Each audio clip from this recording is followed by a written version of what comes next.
رددي يا جبال رددي يا سهول أننا بانفعال نقتدي بالرسول ربكم إنه كان غفارا.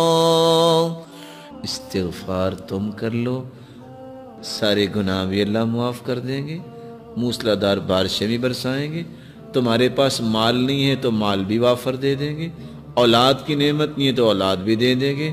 تم سارے پھل تو کبھی کھائے نہیں تم نے زندگی میں. تم استغفار کرو، اللہ تمہیں باغات کا ہی مالک بنا دے گا، تمہارے لیے نہریں جاری کر دے گا.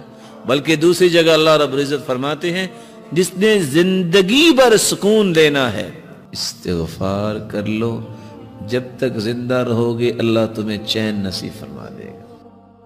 امام احمد بن حنبل رحمۃ اللہ علیہ گھر سے نکلے، مسجد پہنچے، کہتے ہیں کہ لیٹ ہو گیا ہوں. مسجد والے سے کہا مجھے کچھ آرام کا موقع دے دیجیے. کہا نہیں ہمارا نظام ہے، یہاں نہیں کچھ ہو سکتا. کہا چلو مجھے کچھ یہاں انتظار کا موقع دے دو. ابھی یہ بات ہو رہی تھی تو ایک نان بھائی گزرا جس کا کام تھا نان بنانا. اس نے کہا اس کو میرا مہمان بننے دو، آپ کیوں اس کو کچھ کہہ رہے ہو. گھر لے گیا، چارپائی پہ لٹایا اور خود آٹا لیا اور کیا کرتا ہے استغفر اللہ استغفر اللہ، آٹا گوندھ رہا ہے اور ساتھ استغفر اللہ کہہ رہا ہے. اور امام احمد بن حنبل دیکھ رہے ہیں. پوچھتے ہیں آپ کو استغفار نے کچھ فائدہ بھی دیا؟ کہتے ہیں جناب فقیر آدمی تھا، جب سے استغفار کیا مال سنبھالا نہیں جا رہا، اور جب سے استغفار کر رہا ہوں جو خواہش کرتا ہوں اللہ پوری کر دیتے ہیں. لیکن چند دنوں سے خواہش کر رہا ہوں وہ صرف پوری نہیں ہوئی، باقی ساری پوری ہوگی. کہا وہ کون سی خواہش ہے جو پوری نہیں ہوئی؟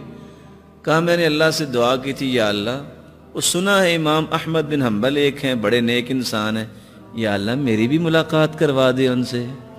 کہا وہ تو میں ہی ہوں. وَقَدْ جُرِرْتُ إِلَيْكَ جَرًّا، آج میں گھر سے نکلا جیسے فرشتہ شاید تیرے ساتھ ملاقات ہی کروانے کے لیے مجھے لے کے آیا ہے.